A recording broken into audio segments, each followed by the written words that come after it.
List పెరుగుతోంది. తాజాగా జాబితాలో యూపీ సీఎం యోగి ఆదిత్యనాథ్ చేరారు. ప్రస్తుతం 6 రాష్ట్రాలకు పెళ్లి కాని వారే సీఎంలుగా ఉన్నారు. ఇందులో 2 మినహాయిస్తే మిగిలిన వారంతా బీజేపీ వాళ్లే.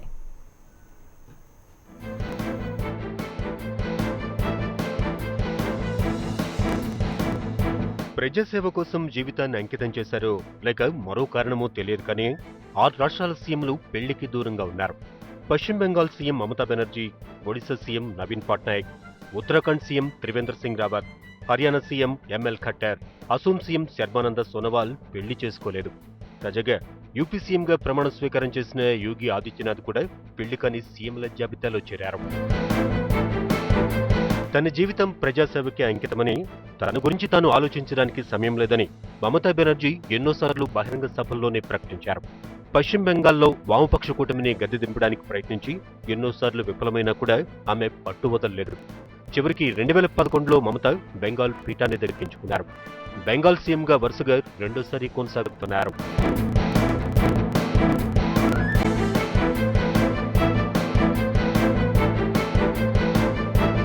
తనకు పెళ్లి కాకపోవడం, కుటుంబం లేకపోవడం వల్ల రాష్ట్రానికి మంచి జరుగుతుందని అంటూ ఉంటారు ఒడిశా సీఎం నవీన్ పట్నాయక్.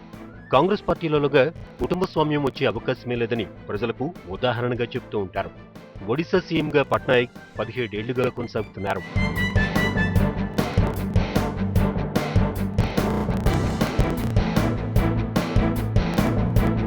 తాజాగా యూపీ సీఎంగా ప్రమాణ స్వీకారం చేసిన యోగి ఆదిత్యనాథ్ ఎప్పటినుంచో సన్యాసి జీవితాన్ని గడుపుతున్నారు. రాష్ట్రానికి తొలి బ్రహ్మచారి ముఖ్యమంత్రి ఈయనే. ఉత్తరాఖండ్ సీఎంగా గతవారం ప్రమాణ స్వీకారం చేసిన రావత్ కూడా పెళ్లి చేసుకోలేదు. ఆర్ఎస్ఎస్లో సభ్యుడైన రావత్ పెళ్లికి దూరంగా ఉంటున్నారు.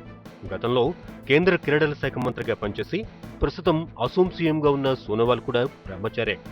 ఆర్ఎస్ఎస్ మాజీ ప్రచారక్, హర్యానా ముఖ్యమంత్రి ఖట్టర్ కూడా పెళ్లి చేసుకోలేదు.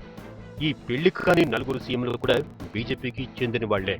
ప్రధాని మోదీకి పెళ్లైన సంసార జీవితానికి దూరంగా ఉంటున్నారు. మాజీ రాష్ట్రపతి అబ్దుల్ కలాం శాస్త్రవేత్తగా తన జీవితాన్ని దేశానికి అంకితం చేసి బ్రహ్మచారిగానే ఉండిపోయారు. మాజీ ప్రధాని వాజ్పేయి, తమిళనాడు మాజీ ముఖ్యమంత్రి జయలలిత కూడా అవివాహితులే. గతంలో యూపీ సీఎంగా పనిచేసిన మాయావతి, మధ్యప్రదేశ్ మాజీ సీఎం ఉమాభారతి కూడా పెళ్లి చేసుకోలేదు.